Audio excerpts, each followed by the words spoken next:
Hello and welcome to Paranoid Pensions, 5 to 10 minutes of topical pension talk with a bit of a smile and a slice of grumpiness. My name is Ralph Turner, this is Brian Critchell. Hello. Welcome to special guest Stephen Hood from Club Vita and Helen Forrest from the NAPF. Welcome. Hello.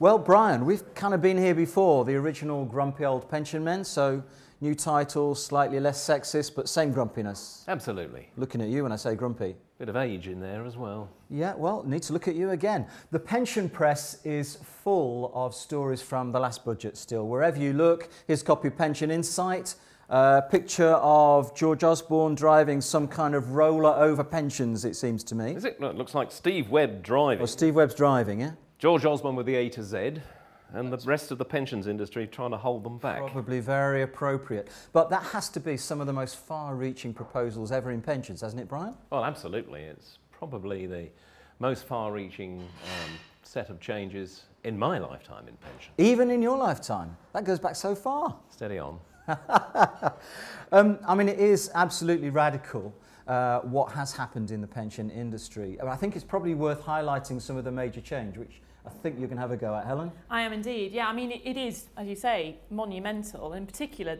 the huge amount of flexibility that people now have.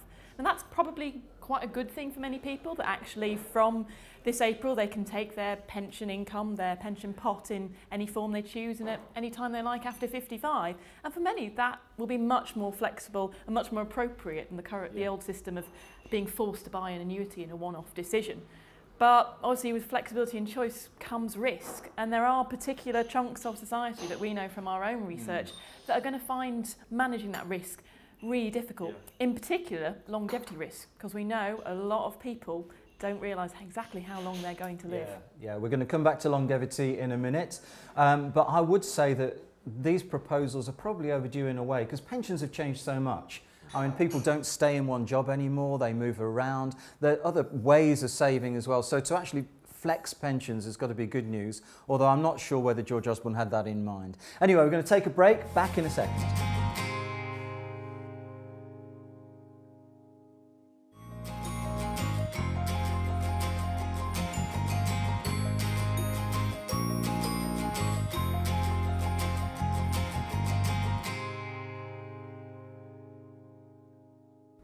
Welcome back. We're talking about longevity.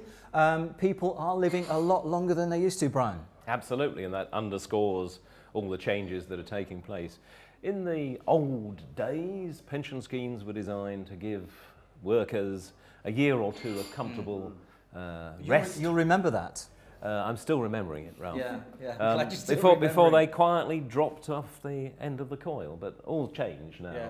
People are living a hell of a lot longer, and of course, where are they going to get the money from to fund that retirement? And I don't think people appreciate how long they're going to retire, do they, Helen? No, and I think actually the biggest problem is there are a substantial chunk of people out there who have no idea. I mean, our research shows that around a third of pensioners really couldn't put any guess on how long they're going to live. Yeah. And then even when they do so, they get it fundamentally wrong. Absolutely, there's much more to it than that. Even when people think they understand how long they're going to live, our research has shown that generally males underestimate their life expectancy by 5 years and females by 8. When you come to the world, this kind of new freedom and choice world, and you're looking at individual people planning out their retirement, can you imagine the difference between trying to split your pot across 15 years for male and actually you need it for 20, and for females it's even worse. Try your pot runs out and you've still got 8 years left. And this is all recorded in the NAPF longevity report. So you can get a copy of that by going to pensiongeeks.com, and there's a link there. But that report also talks about different types of people in terms of retirement. It does. The report specifically looks at how longevity has been changing for DB pensioners. So we split our pensioners into 3 groups. We have a comfortable group, a making do, and a hard pressed. Now our comfortable are the longer lived, probably you could argue without stereotyping ex-financial services types. They're currently the longest lived, but actually when you look at their experience over the last decade, their life expectancy only increased by around 1.9 years. Okay. Go to the opposite end of the spectrum, for males, our hard-pressed group, they've seen life expectancies increase by 2.5 years. For that hard-pressed group, that's an increase of nearly 20%.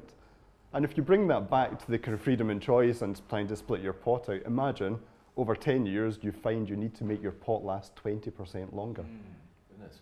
So are you saying that we no longer should be using standard mortality tables, particularly in DB plans? Well, indeed, well, what this report gives trustees and pension managers is a tool that allows them to move away from standard longevity assumptions, to take into account the experience of actual DB pensioners rather than England Wales population, but also to build the assumption that reflects their membership and how their membership falls into comfortable making do and hard-pressed individuals. So this is a tool for defined benefit pension plans. They can actually change the way they look at their plan, the way they calculate, do the valuations and so on. Yes, and you know, there will be an impact on their liabilities as a result. I mean, on average, you're talking about a slight increase around 1% against typical assumptions that schemes use at the moment.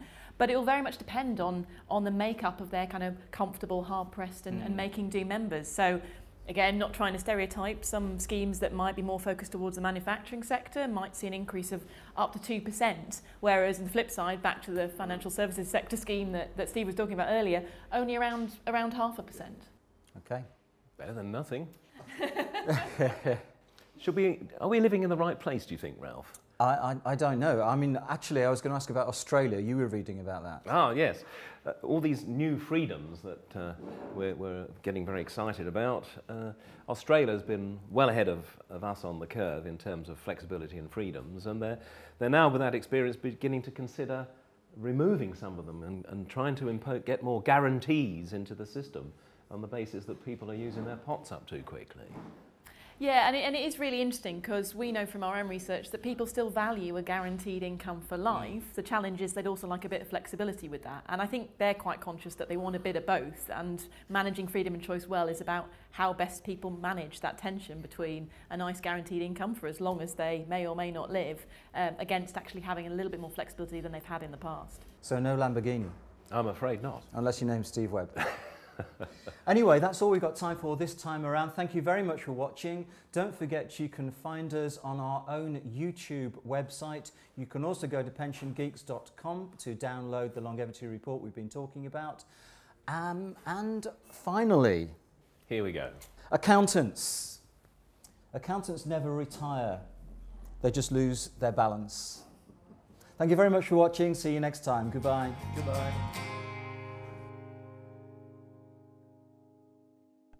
Pension Geeks, changing the way people think about pensions.